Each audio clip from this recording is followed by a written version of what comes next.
Good morning ഒരു പ്രേസ്കർ. എൻ്റെ പേര് മഞ്ജു. ദൈവത്തിൻ്റെ നാമത്തിന് മഹത്വം ഉണ്ടാകട്ടെ. യേശുവിനെ പോലെ ആയിത്തീരുന്നതിനാണ് നമ്മൾ വിളിച്ചിരിക്കുന്നത്. നമ്മൾ കുറച്ച് നല്ല ക്രിസ്ത്യൻസ് ആക്കി നമ്മൾ നല്ല കുറച്ച് ക്രിസ്ത്യൻസ് ആക്കി തീർക്കുക എന്നുള്ളതല്ല പിതാവിൻ്റെ ആഗ്രഹം. യേശുവിനെ പോലെ നമ്മളെ ആക്കി തീർക്കുക എന്നുള്ളതാണ്. യേശുവിൻ്റെ സുഗന്ധം ആക്കുക, അല്ലെ, അരോമയായിരിക്കുക ദൈവത്തിന്. അതാണ് നമ്മളെ പറ്റിയുള്ള ദൈവത്തിൻ്റെ ഹിതം എന്ന് പറഞ്ഞാൽ.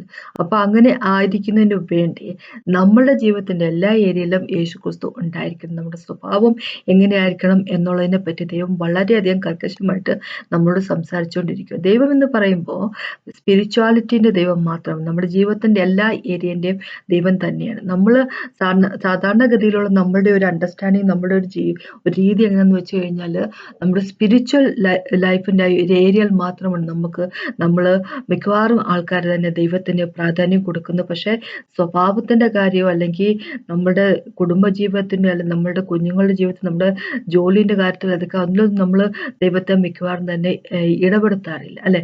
ഇടപെടുത്തുന്നത് എപ്പോഴാന്ന് വെച്ചാൽ നമുക്ക് എന്തെങ്കിലും ആവശ്യമുള്ളപ്പോൾ, അല്ലെ.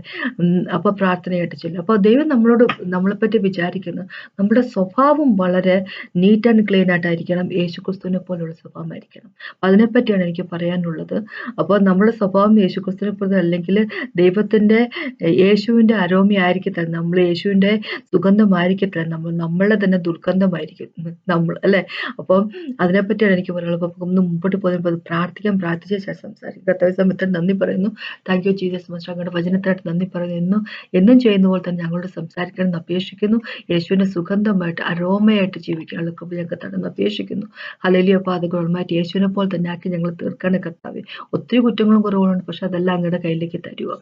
ഇന്ന് സംസാരിക്കണം എന്ന് അപേക്ഷിക്കുക. യേശുവിൻ നാമത്തിൽ ആമേൻ. നമുക്കിന്ന് തീത്തോസിലേക്ക് പോകാം. ടൈറ്റസിന്റെ എന്താ പറയുക, 2ാമത്തെ ചാപ്റ്ററിന്റെ 11 തൊട്ട് 13 വരെയുള്ള വാക്കുകൾ. ടൈറ്റസിന്റെ 2ാമത്തെ ചാപ്റ്ററിന്റെ 11 തൊട്ട് 13 വരെയുള്ള വാക്കുകൾ ഒന്ന് വായിക്കാതെ ഇങ്ങനെ പറഞ്ഞിരിക്കുന്നത്: സകല മനുഷ്യർക്കും രക്ഷകരമായ ദൈവകൃപ ഉദിച്ചു. അപ്പൊ നമുക്ക് എല്ലാവർക്കും അറിയാം, നമ്മൾ രക്ഷയ്ക്കായിട്ട്, സാൽവേഷനായിട്ട് ദൈവത്തിന്റെ കൃപ, അല്ലെ, ഗ്രേസിലായി നമുക്ക് പറ്റത്തില്ല. അപ്പൊ നമ്മുടെ ഫെയ്ത്ത് വഴി, ത്രൂ ഫെയ്ത്ത് ബൈ ഗ്രേസ് എന്നാണല്ലോ പറയുന്നത്, അല്ലെങ്കിൽ ബൈ ഫെയ്ത്ത് ത്രൂ ഗ്രേസ്, അല്ലെ, സാൽവേഷൻ എന്ന് പറയുന്നത്. നമ്മൾ വിശ്വസിച്ചതേ ഉള്ളൂ, അല്ലെ, പ്രവൃത്തി കൊണ്ടല്ല, വിശ്വാസം കൊണ്ട് മാത്രമാണ്. ദൈവത്തിന്റെ കൃപയാണ് നമ്മൾ സാൽവേഷൻ. അപ്പൊ സകല മനുഷ്യർക്ക് രക്ഷകരമായ ദൈവകൃപ ഉദിച്ചുവല്ലോ. ഇപ്പൊ ദൈവകൃപ എന്ന് പറയുന്നത് സാൽവേഷന് വേണ്ടി മാത്രമല്ല എന്നാണ് പറയുന്നത്. താഴേക്ക് പറയുക: നാം ഭാഗ്യകരമായ പ്രത്യാശയ്ക്കായിട്ടും മഹാദൈവവും നമ്മുടെ രക്ഷിതാവുമായ യേശുക്രിസ്തുവിന്റെ തേജസ്സിന്റെ പ്രത്യക്ഷതയ്ക്കായിട്ടും കാത്തുകൊണ്ട് ഭക്തികേടും പ്രപഞ്ചമോഹങ്ങളും വർജിച്ചിട്ട് ഈ ലോകത്തിൽ സുബോധത്തോടുകൂടി നീതിയോടും ദൈവഭക്തിയോടും കൂടെ ജീവിച്ചു പോരേണ്ടതിന് അതും നമ്മെ ശിക്ഷിച്ചു വളർത്തുന്നു. അപ്പൊ ദൈവത്തിന്റെ കൃപ നമ്മളെ തേടിയെത്തിയിരിക്കുന്നത് സാൽവേഷന് വേണ്ടി മാത്രമല്ല, നമ്മുടെ മരിച്ചു വരുന്ന ആത്മാവിന്റെ പുനർജനനത്തിന് വേണ്ടി മാത്രമല്ല, പക്ഷെ എന്താ പറയാ, ഭക്തികേടും പ്രപഞ്ചമോഹങ്ങളും വർദ്ധിച്ചിട്ട് ഈ ലോകത്തിൽ സുബോധത്തോടും നീതിയോടും ദൈവഭക്തിയോടും കൂടി ജീവിച്ചിരിക്കേണ്ടതിന് നമ്മളെ ദൈവത്തിന്റെ കൃപ നമ്മളെ പഠിപ്പിക്കുന്നു. അപ്പൊ നമ്മള് ഈ ലോകത്തിൽ എന്താ പറയുക, നീതിയോടുകൂടി, എന്താ പറയുക, ഭക്തികേട് കാട്ടാതെ, അല്ലെ, എന്താ പറയാ, പ്രപഞ്ച മോഹങ്ങളിൽ വർജിച്ചുകൊണ്ട് ബോധത്തോടുകൂടി നീതിയോടുകൂടി ജീവിച്ചിരിക്കുന്ന വ്യക്തികളായിരിക്കണം. എന്ന് വെച്ചാൽ യേശുക്രിസ്തുവിനെ പോലെയുള്ള വ്യക്തികളായിരിക്കണം എന്ന് ചുരുക്കം, അല്ലെ. അങ്ങനെയുള്ള മനസ്സും ക്യാരക്ടറുമുള്ള, യേശുവിനെ പോലെ മനസ്സും ക്യാരക്ടറുള്ള വ്യക്തികളായിരിക്കണം എന്ന് ദൈവം നമ്മളെപ്പറ്റി വിചാരിക്കുന്നു. അപ്പൊ 2ാമത്തെ പത്രോസിൽ 1ാമത്തെ ചാപ്റ്ററിൽ അത് തന്നെ പറഞ്ഞിരിക്കുന്നത്, അല്ലെ. നമ്മള് എന്താ പറയണേ, 3ഉം 4ഉം ഒക്കെ വാക്കുകൾ എടുത്ത് വായിക്കാം, നമുക്കറിയാൻ പറ്റും. നമുക്ക് ഈ ലോകത്തിൽ ജീവനും പിന്നെ എന്താ പറയണേ, ജീവനും ഭക്തിയും ആവശ്യമായിട്ടുള്ളതെല്ലാം ദൈവം തന്റെ പരിജ്ഞാനം വഴി നമുക്ക് തന്നിരിക്കുകയാണ്, അല്ലെ. അതന്നെയല്ല, അതിമഹത്വമായ വാഗ്ദത്തങ്ങളും ദൈവം തന്നിരിക്കും, പ്രോമിസുകൾ തന്നിരിക്കും. ആ പ്രോമിസ് വഴി നമുക്ക് ദൈവത്തിന്റെ എന്താ പറയാ, ദിവ്യ സ്വഭാവത്തിൽ നമുക്ക് പങ്കാളികളായി സാധിക്കും, അല്ലെ. അപ്പോ അങ്ങനെയാകുമ്പോ ദിവ്യസ്വഭാവത്തിൽ നമ്മൾ പങ്കാളിയാകുമ്പോൾ ഈ ലോകത്തിന്റെ പരമായിട്ടുള്ള എന്താ പറയാ, മോഹത്തുള്ള നാശത്തിൽ നമുക്ക് വിട്ടു നിൽക്കാൻ സാധിക്കും. എന്ന് വെച്ച് കഴിഞ്ഞാല് ദൈവത്തെ പോലെ ആയിത്തീരും, യേശുക്രിസ്തുവിനെ പോലെ ആയിത്തീരും, അല്ലെ. അതിനുവേണ്ടിയാണ് ദൈവത്തിന്റെ അറിവ് നമുക്ക് ദൈവം തരുന്നത്. അപ്പൊ അതുവഴി നമുക്ക് ഒരുപാട് പ്രോമിസ് തന്നിരിക്കുക. പ്രോമിസ് വഴി നമുക്ക് ദൈവത്തിന്റെ സ്വഭാവത്തിലേക്ക് നമുക്ക് ടാപ്പിൻ ചെയ്യാൻ സാധിക്കും. പിന്നെന്താ പറയുന്നത്, നമുക്ക് ജീവിതത്തിന് ഇവിടെ ഈ ലോകത്തിൽ യേശുവിനെ പോലെ എങ്ങനെ ജീവിക്കണം അതിനുള്ളതെല്ലാം ദൈവം നമുക്ക് തന്നിരിക്കുകയാണ്. പിന്നെ ഭക്തിക്ക് വേണ്ടി ഗോഡ്ലിനെസ്സിന് വേണ്ടിയുള്ളതെല്ലാം ദൈവം നമുക്ക് തന്നിരിക്കുകയാണ് അല്ലെ. അപ്പൊ അങ്ങനെയാകുമ്പം അതാ നമ്മളോട് ദൈവം പറഞ്ഞിരിക്കുക, നമ്മുടെ വിശ്വാസത്തോടിന്റെ കൂടെ വേർച്ച്യൂം ആഡ് ചെയ്യാൻ ദൈവം നമ്മളോട് പറഞ്ഞിരിക്കുന്നത് വെച്ചാൽ എന്താ ഇങ്ങനെയല്ല പറഞ്ഞു, വിശ്വാസത്തിന് വീര്യം, വീര്യത്തോട് പരിജ്ഞാനം അല്ലെ. അപ്പൊ വീര്യം എന്ന് പറയുമ്പോൾ വേർച്യൂ, മോറൽ വാല്യൂസ് ആഡ് ചെയ്യണം എന്നാണ് നമ്മൾ പറഞ്ഞത്. അഞ്ചാമത്തെ വാക്ക് രണ്ടാമത്തെ പത്രോസിന്റെ 1:5 പറഞ്ഞിരിക്കുന്നത് അല്ലെ. അപ്പൊ അങ്ങനെയാകുമ്പോൾ നമ്മളുടെ സ്വഭാവത്തെ പറ്റി ദൈവം വളരെയധികം സ്ട്രിക്റ്റ് ആണ്, നമ്മൾ എങ്ങനെയായിരിക്കണം എന്നുള്ളതിനെ പറ്റി അല്ലെ.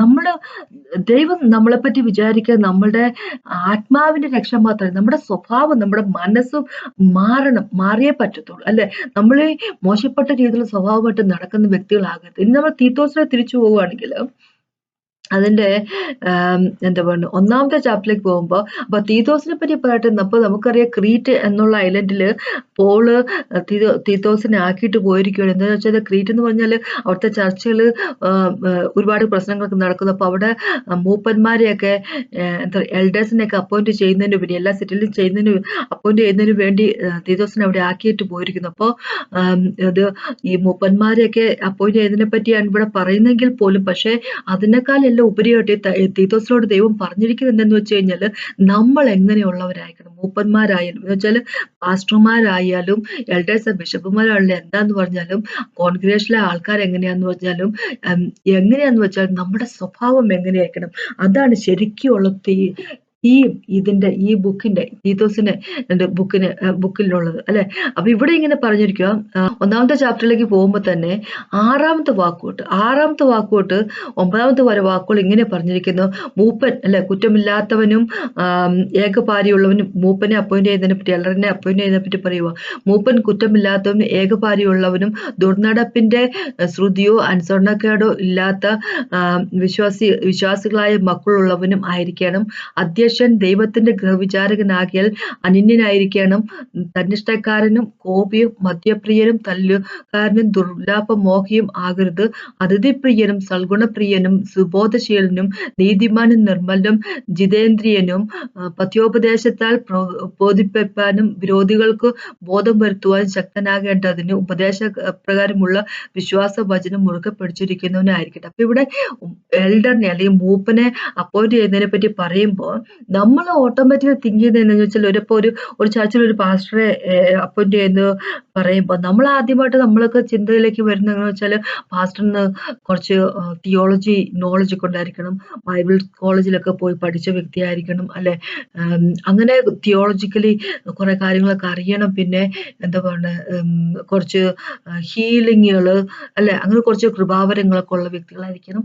അങ്ങനെയൊക്കെ നമ്മൾ പാസ്റ്റർമാരെ പറ്റി പൊതുവെയുള്ള നമ്മൾ ആഗ്രഹിക്കുന്നത് അല്ലെ. അങ്ങനെ ഇപ്പോഴത്തെ സിറ്റുവേഷനൊക്കെ വെച്ച് നോക്കുമ്പോൾ അങ്ങനെയാണ് ചർച്ചകളിലൊക്കെ നടക്കുന്നത്. പക്ഷെ അങ്ങനെയല്ല ദൈവം പറഞ്ഞിരിക്കുന്നത് അല്ലെ. ഈ ഒരു മൂപ്പനല്ലേ എൽഡറിനെ പറയട്ടെ, ഒരു പാസ്റ്റർ അവിടെ അപ്പോയിന്റ് ചെയ്യണം എന്ന് പറയുമ്പോൾ ദൈവം നോക്കുന്ന കാര്യം എന്താന്ന് വെച്ച് കഴിഞ്ഞാൽ ഇയാൾക്ക് എത്രമാത്രം നല്ല ഭംഗിയായിട്ട് വചനം പഠിപ്പിക്കാൻ അറിയാമെന്നോ, എത്രമാത്രം ആഴത്തിലുള്ള എന്താ പറയാ വചനത്തിൽ ഗാഹ്യമുണ്ടെന്നോ അതൊന്നും അല്ല. അതൊക്കെ ദൈവം നോക്കുന്നുണ്ട്. ഇപ്പോ 9ാമത്തെ വാക്കിലേക്ക് വരുമ്പോൾ നോക്കുന്നുണ്ട്. അത് പക്ഷേ ഏറ്റവും മുഖ്യമായിട്ട് അല്ല, എന്താ പറയാ, അതിനേക്കാൾ ഉപരിയായിട്ട് ഇദ്ദേഹത്തിന്റെ സ്വഭാവം എങ്ങനെയാണ് എന്ന് ദൈവം നോക്കുന്നു. അദ്ദേഹത്തിന് നല്ല എന്താ പറയാ ആഴത്തിലുള്ള നോളജ് ഉണ്ടായിരിക്കണം, നല്ല അറിവുണ്ടായിരിക്കണം വചനത്തില്. പക്ഷെ അത് മാത്രം പോരാ എന്നാ ദൈവം പറഞ്ഞിരിക്കുന്നത്. ശരിക്കും പറഞ്ഞാൽ പ്രയോറിറ്റി ദൈവം കൊടുക്കുന്നത് എന്തിനാന്ന് വെച്ച് കഴിഞ്ഞാല് ഈ മൂപ്പൻ എന്നുള്ള ആളുടെ ക്യാരക്ടറിനെ പറ്റി, അദ്ദേഹത്തിന്റെ കുടുംബത്തെ എങ്ങനെയാണ് അദ്ദേഹം കൊണ്ടു നടക്കുന്നത്, സ്വന്തം മക്കളുടെ ക്യാരക്ടർ വെച്ച് നോക്കുമ്പോൾ അറിയാം പിതാവിന്റെ ക്യാരക്ടർ എങ്ങനെ. അപ്പൊ എങ്ങനെയുള്ള വ്യക്തിയാണ് ഈ മൂപ്പൻ എന്നൊരാള്, അതിനെപ്പറ്റിയാണ് ദൈവം വളരെയധികം പ്രാധാന്യം കൊടുക്കുന്നത്. ഇവിടെ എഴുതി വെച്ചേക്ക് നോക്ക്, എന്താ പറയാ, മൂപ്പൻ കുറ്റമില്ലാത്തവൻ ഏകപാരിയുള്ളവരും ദുർനടപ്പിന്റെ ശ്രുതിയോ അനുസരണക്കേടോ ഇല്ലാത്ത വിശ്വാസികളെ മക്കളുള്ളതായിരിക്കണം. അധ്യക്ഷൻ ദൈവത്തിന്റെ ഗൃഹവിചാരകനാക്കിയ അനന്യനായിരിക്കണം. തന്നിഷ്ടക്കാരനും കോപിയും മദ്യപ്രിയനും തല്ലുകാരനും ദുർലാഭമോഹിയും ആകരുത്. അപ്പൊ ഇങ്ങനെ കുറെ കാര്യങ്ങൾ ഇങ്ങനെ എഴുതി വെച്ചേക്കും. എന്ന് വെച്ച് കഴിഞ്ഞാൽ അദ്ദേഹത്തിന്റെ ക്യാരക്ടറെ പറ്റിയാ ദൈവം ആദ്യമേ തന്നെ പറയുന്നില്ല. ഇതിങ്ങനെ നല്ല ക്യാരക്ടറുള്ള വ്യക്തിയായിരിക്കണം. അത് കഴിഞ്ഞിട്ട് പറയുക, പഥ്യോപദേശത്താൽ ഉറപ്പിപ്പാനും വിരോധികൾക്ക് ബോധം വരുത്തുവാനും ശക്തനാകേണ്ടതിന് ഉപദേശപ്രകാരമുള്ള വിശ്വാസവചനം മുറുകെ പിടിക്കുന്നവനായിരിക്കണം അല്ലെ. അത് വേണം. പക്ഷെ അതിനേക്കാൾ ഉപരിയായിട്ട് അദ്ദേഹത്തിന്റെ ക്യാരക്ടർ ശരിയായിരുന്നു.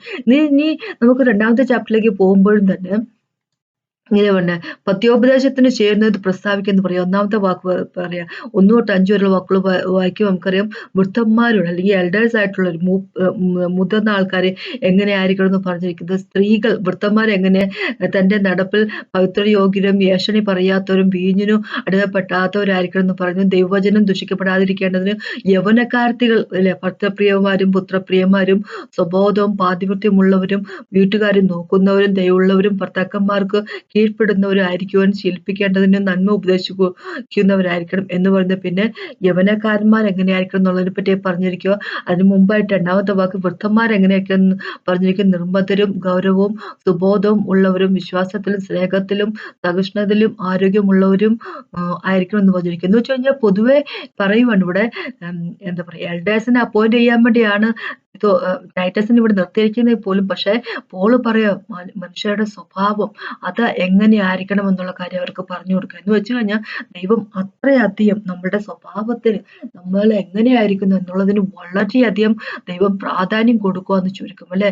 നമ്മളുടെ സ്പിരിച്വൽ ഗ്രോത്തിനെ പറ്റി ആത്മീയ വർധനവിനെ പറ്റി മാത്രമല്ല ദൈവം പറയുന്നത്, നമ്മുടെ സ്വഭാവം അല്ലാതെ ആത്മീയമായിട്ട് എത്രമാത്രം വർദ്ധിച്ചാലും സ്വഭാവം മോശമാണെങ്കിൽ ഒരു പ്രയോജനം ഇല്ലെന്ന് ദൈവം പറഞ്ഞിരിക്കുന്നു. അപ്പൊ അത് എന്തുകൊണ്ടാന്ന് വെച്ച് കഴിഞ്ഞാൽ നമുക്കറിയാം എഫേസ്യർക്കെഴുതിയ ലേഖനത്തിൽ 2ാമത്തെ ചാപ്റ്ററിലേക്ക് പോകുമ്പോൾ നമുക്കറിയാം നേരത്തെ നമ്മൾ മരിച്ച നമ്മുടെ ട്രസ്പാസിൽ നമ്മുടെ അകൃത്യങ്ങളിൽ നമ്മൾ മരിച്ച വ്യക്തികളായിരുന്നു നമ്മൾ അല്ലെ. അതുതന്നെ നമ്മളെ ദൈവം ജീവനോടെ കൊണ്ടുവന്നിരിക്കുകയാണ്. അപ്പൊ ആ സമയത്ത് നമ്മൾ കാലത്തിന്റെ ഗതി അനുസരിച്ച് അല്ലെ ലോകത്തിന്റെ ലെസ്റ്റിനനുസരിച്ച് ജീവിച്ചിരുന്ന വ്യക്തികൾ ഈ ലോകത്തിന്റെ നാഥനായിട്ടുള്ള പിശാചിന്റെ ഇഷ്ടത്തിനനുസരിച്ച് ജീവിച്ചുകൊണ്ടിരുന്ന വ്യക്തികൾ അങ്ങനെയൊക്കെ ആയിരുന്നു. നമുക്ക് എന്താ പറയുക നമുക്കുണ്ടായിരുന്ന നമ്മളുടെ ക്വാളിഫിക്കേഷൻസ് അങ്ങനെയൊക്കെ ആയിരുന്നു അല്ലെ. അവിടെ നിന്നെല്ലാം ദൈവം നമ്മളെ വിടുവിച്ചുകൊണ്ടിരിക്കുക. അപ്പൊ അങ്ങനെയാകുമ്പോ എന്താ പറയാ നമ്മള് ഇങ്ങനെ നേരെ ചൊവ്വേ അല്ലാതെ ജീവിക്കുന്ന വ്യക്തികളാണെങ്കിൽ എന്താ പറ്റുമെന്ന് വെച്ചാൽ നമ്മുടെ സ്വഭാവം നല്ലതല്ലെങ്കിൽ നമ്മൾ പഴയ രീതിയിലുള്ള ജീവിതം പിന്നെയും തന്നെ ജീവിക്കാൻ പോകുന്നത്. അപ്പൊ അങ്ങനെയാകുമ്പോൾ നമ്മൾ എന്ത് പറ്റുമെന്ന് വെച്ച് കഴിഞ്ഞാല് പിന്നെയും ഈ ആകാശത്തിലെ അധികാരത്തിന് അനുസരണക്കേടിന്റെ മക്കൾ ഇപ്പൊ വ്യാപിക്കുന്ന ആത്മാവിനും പിന്നെയും നമ്മൾ പിടിയിലായി പോകും അല്ലെ. എന്ന് വെച്ചാൽ നമ്മൾ പിന്നെയും പിശാചിന് ചാൻസ് കൊടുക്കുക തന്നെ ചെയ്യും. നമ്മുടെ ജീവിതത്തിൽ അതൊരു വലിയൊരു എൻട്രി പോയിന്റ് ആയിട്ട് ഇരിക്കുക തന്നെ ചെയ്യും. അപ്പൊ അങ്ങനെയല്ല ദൈവത്തെ നമ്മളെ പറ്റിയുള്ള വിചാരം. നമുക്കറിയാം 6ാമത്തെ ചാപ്റ്റർ എഫേസ്യർക്കെഴുതിയ ലേഖനത്തിൽ 6ാമത്തെ ചാപ്റ്ററിലേക്ക് പോകുമ്പോൾ ദൈവം പറഞ്ഞിട്ടുണ്ട് എന്താ പറയാ ദൈവത്തിന്റെ ആർമറെ പറ്റി അല്ലെ. ദൈവത്തിന്റെ എന്താ പറയാ പടച്ചട്ടല്ല അതെല്ലാം എന്താ പറയുക നമുക്ക് തരുന്ന ദൈവത്തിന്റെ എന്താ പറയുക ആയുധവർഗം അല്ലെ സർവായുധവർഗം എടുക്കുമെന്ന് പറഞ്ഞിട്ട്. അപ്പൊ ദൈവത്തിന്റെ സർവായുധവർഗമാണ്. അപ്പൊ അത് മനുഷ്യര് ജഡത്തിലിരിക്കുന്ന മനുഷ്യർക്ക് അത് പറ്റത്തില്ല. സർവായുധവർഗം നമ്മൾ ധരിക്കുന്ന ആർക്കാന്ന് വെച്ച് കഴിഞ്ഞാല് നമ്മുടെ ജഡത്തിലുള്ള മനുഷ്യർക്കല്ല, പക്ഷെ ആത്മാവിലുള്ളവരുണ്ട്. അപ്പൊ ആത്മാവിലുള്ള ആ വ്യക്തി അല്ലെ നമ്മുടെ പുതുതായിട്ട് ഫോം ചെയ്തിരിക്കുന്ന വ്യക്തി അത് എന്താ പറയുക യേശുക്രിസ്തുവിന്റെ സ്വഭാവത്തിലായിരിക്കും അല്ലെ, യേശുക്രിസ്തുവിനെ പോലെ ആയിരിക്കും. അങ്ങനെയുള്ളവർക്ക് ഇത് പറ്റത്തുള്ളൂ. ഇത് 10ാമത്തെ വാക്കിലേക്ക് വരും. 6ാമത്തെ ചാപ്റ്റർ എഫേസ്യന്റെ 6:10 വരും. ഇങ്ങനെ പറഞ്ഞു ഒടുവിൽ കർത്താവിൽ അവന്റെ അമിത ബലത്തിൽ ശക്തിപ്പെടും. അപ്പൊ കർത്താവിൽ അവന്റെ അമിത ബലത്തിൽ ശക്തിപ്പെടണമെങ്കിൽ ചെയ്യേണ്ട കുറച്ച് കാര്യത്തെ പറ്റി 5ാമത്തെ ചാപ്റ്ററിൽ പറഞ്ഞിട്ട് 5ഉം പിന്നെ 6ന്റെ ഇത്രയും 9 വരെയുള്ള വാക്കുകൾ പറഞ്ഞിരിക്കുന്നു. എന്തെന്ന് വെച്ച് കഴിഞ്ഞാല് സ്ത്രീകളോട് പറഞ്ഞിരിക്കുന്നവര് ഹസ്ബൻഡ്മാരോട് സബ്മിസീവ് ആയിരിക്കുമെന്ന് പറഞ്ഞു. ഹസ്ബൻഡ്മാരോട് പറഞ്ഞു ഭാര്യമാരെ കർത്താവ് ചർച്ചിനെ സ്നേഹിച്ച പോലെ സ്നേഹിക്കുക എന്ന് പറഞ്ഞിരിക്കുന്നു അല്ലെ. പിന്നെ മക്കളോട് പറഞ്ഞിരിക്കുന്നു അല്ലെ, പിതാക്കന്മാര് മക്കളെ മുഷിപ്പിക്കരുതെന്ന് പറഞ്ഞിരിക്കുന്നു. അവരും സബ്മിസീവ് ആയിരിക്കാൻ പറഞ്ഞിരിക്കുന്നു. പിന്നെ എന്താ പറയുക ദാസന്മാർ എങ്ങനെയായിരിക്കണം മാസ്റ്റർമാർ എങ്ങനെയായിരിക്കും എന്നുള്ള കാര്യത്തെപ്പറ്റി എല്ലാം ദൈവം പറഞ്ഞിരിക്കുക. അതെല്ലാം ഫോളോ ചെയ്തുകൊണ്ട് എന്ന് വെച്ച് കഴിഞ്ഞാൽ യേശുക്രിസ്തുവിന്റെ ക്യാരക്ടർ നമ്മുടെ ഉള്ളിൽ ഫോം ചെയ്ത് കഴിഞ്ഞിട്ട് അതിനുശേഷം എങ്ങനെയാ പറഞ്ഞിരിക്കുന്നത് അല്ലെ, ഒടുവിൽ കർത്താവിൽ അവന്റെ അമിത ബലത്തിൽ ശക്തിപ്പെടും എന്ന് പറഞ്ഞിരിക്കുന്നത്. അപ്പൊ ഇതെല്ലാം ചെയ്തതിന് ശേഷം ഇങ്ങനെ ഒരു ക്യാരക്ടറിലേക്ക് നമ്മൾ വന്നതിന് ശേഷം ദൈവത്തിന്റെ കർത്താവിൽ അവന്റെ അമിത ബലത്തിൽ ശക്തിപ്പെടാൻ പറഞ്ഞിരിക്കുന്നത്. അപ്പൊ ഈ ക്യാരക്ടർ നമ്മുടെ ഉള്ളിൽ ഇല്ലെങ്കിൽ ദൈവത്തിന്റെ സർവായുധവർഗം നമുക്ക് ചേരത്തില്ല. അങ്ങനെയാകുമ്പോ നമുക്കറിയാം നമുക്ക് പോരാട്ടമുണ്ട് അല്ലെ, ജഡരക്തങ്ങളോടല്ല പ്രിൻസിപ്പാലിറ്റീസിനോടും പവേഴ്സിനോടും അന്ധകാരത്തിന്റെ ലോകാധിപതികളോടും സ്വലോകത്തിലെ ദുഷ്ടാത്മസേനയോടൊക്കെ നമുക്ക് നല്ല പൊരുതലുണ്ട് അല്ലെ. നമ്മള് പോരാട്ടമുണ്ട്. ആ പോരാട്ടത്തിന്റെ ഇടയ്ക്ക് നമുക്ക് എന്താ പറയാ പടച്ചട്ട പോലും ഇല്ലാതെ നമ്മൾ നിൽക്കുന്ന ഒരു സ്ഥിതി ഒന്ന് ഓർത്ത് നോക്കി. അപ്പൊ നമ്മുടെ സ്വഭാവം അത് വളരെയധികം ഇമ്പോർട്ടന്റ് അല്ലെ? വീണു പോകും. പിശാച് നമ്മളെ വീഴിക്കും. നമ്മുടെ സ്വഭാവം നേരെ ചൊവ്വയല്ലെങ്കിൽ ആ സ്വഭാവത്തിന്റെ ക്രമക്കേട് പിശാച് ഉപയോഗിക്കും നമ്മളെ വീഴിക്കാൻ വേണ്ടി. അപ്പൊ അതുകൊണ്ടാണ് ദൈവം വളരെയധികം എന്താ പറയാ സ്ട്രോങ് ആയിട്ട് തന്നെ പറയാൻ നമ്മുടെ സ്വഭാവം ശരിയായിരിക്കണം ദൈവം പറയുന്നതിന്റെ കാര്യം. കാരണം നമ്മുടെ സ്വഭാവം ശരിയല്ല. നമ്മൾ മോശപ്പെട്ട സ്വഭാവമാണെങ്കിൽ ഏതെങ്കിലും ഏരിയയിൽ നമ്മൾ മോശമായിട്ടാണ് ബിഹേവ് ചെയ്യുന്നെങ്കിൽ അത് പിശാചിനുള്ളൊരു എൻട്രി വേ ആയിരിക്കും നമ്മുടെ ജീവിതത്തിലേക്ക്. അപ്പൊ ദൈവം നമ്മളോട് പറയുക വളരെ സ്ട്രോങ് ആയിട്ട് സ്വഭാവമുള്ളവരായിരിക്കണം. യേശുക്രിസ്തുവിന്റെ പോലത്തെ സ്വഭാവമുള്ളവരായിരിക്കണം. അതിന് നമ്മള് ദൈവം പറയുന്ന അനുസരിച്ച് നമ്മൾ ജീവിക്കണം. അതല്ല വേറൊരു മാർഗ്ഗവും ഇല്ല അല്ലെ? അപ്പൊ അതിനെപ്പറ്റിയാണ് എനിക്കിന്ന് പറയാനുള്ളത്. നമ്മള് നമ്മുടേതായിട്ടുള്ള രീതിയില് നല്ല മനുഷ്യരാകാൻ ശ്രമിക്കാതെ ഹോളി സ്പിരിറ്റ് ഗോഡിന്റെ കയ്യിലേക്ക് നമ്മള് സമർപ്പിക്കുകയാണെങ്കിൽ ഹോളി സ്പിരിറ്റ് ഗോഡിനറിയാം ഏതൊക്കെ ഭാഗത്ത് നമുക്ക് തെറ്റുകളും കുറ്റങ്ങളും ഉണ്ടെന്നുള്ള കാര്യം. ഹോളി സ്പിരിറ്റ് ഗോഡ് വളരെയധികം നമ്മളോട് കൃത്യമായിട്ട് തന്നെ പറഞ്ഞു തരും. അപ്പൊ അതനുസരിച്ച് അത് കറക്റ്റ് ചെയ്തിട്ട് മുമ്പോട്ട് പോയില്ല എങ്കിൽ വീണു പോകും നമ്മൾ. അപ്പൊ അങ്ങനെയുള്ള വ്യക്തികളാകട്ടെ. അപ്പൊ ദൈവത്തിന് നമ്മുടെ സ്വഭാവത്തെ പറ്റി വളരെയധികം എന്താ പറയുക സ്ട്രിക്റ്റ് ആണ് ദൈവം ആ കാര്യത്തിൽ അല്ലെ? നമ്മുടെ സ്വഭാവം എങ്ങനെയായിരിക്കണം എന്നുള്ളത് നമ്മുടെ ഉള്ളിന്റെ ഉള്ളിൽ പരിശുദ്ധമായിരിക്കണം. നമ്മുടെ സ്വഭാവം, നമ്മുടെ ക്യാരക്ടർ, നമ്മുടെ ജീവിതം, നമ്മുടെ കുടുംബം എല്ലാം വളരെ നീറ്റ് ആയിരിക്കണം. അത് ദൈവത്തിന് വളരെയധികം ഇമ്പോർട്ടന്റ് ആണ്. ദൈവം എന്ന് പറയുന്നത് വെറുതെ നമ്മൾ ചർച്ചിൽ മാത്രം കാണുന്ന ഒരാളല്ല. നമ്മുടെ ജീവിതത്തിന്റെ എല്ലാ ഏരിയയിലും ഉള്ളതാണ് ദൈവം. അപ്പൊ അതാണ് എനിക്ക് പറയാനുള്ളത്. അപ്പൊ നമുക്കൊന്ന് പ്രാർത്ഥിച്ചുകൊണ്ട് നിർത്താം. കർത്താവ് സമയത്തായിട്ട് നന്ദി പറയുന്നു. കർത്താവ് താങ്ക് യു ജീസസ് മാസ്റ്റർ. അങ്ങയുടെ കൃപയ്ക്കായിട്ട് അങ്ങയുടെ വചനത്തായിട്ട് നന്ദി പറയുന്നു കർത്താവെ. അങ്ങയുടെ പോലെ സ്വഭാവമാക്കി തീർക്കാനുള്ള കൃപ തരണമെന്ന് അപേക്ഷിക്കുന്ന യേശുവിൻ നാമത്തിന്റെ അമ്മേ. കർത്താവെ എന്നെ കേട്ടോണ്ടിരിക്കുന്ന ഓരോ വ്യക്തികളോട് പ്രാർത്ഥിക്കുന്ന അനുഗ്രഹിക്കണം അപേക്ഷിക്കുന്ന യേശുവിൻ നാമത്തിന്റെ അമ്മേ. ഇന്ന് കേട്ടതിന് നന്ദി. ദൈവത്തിന് മഹത്വം ഉണ്ടാകട്ടെ.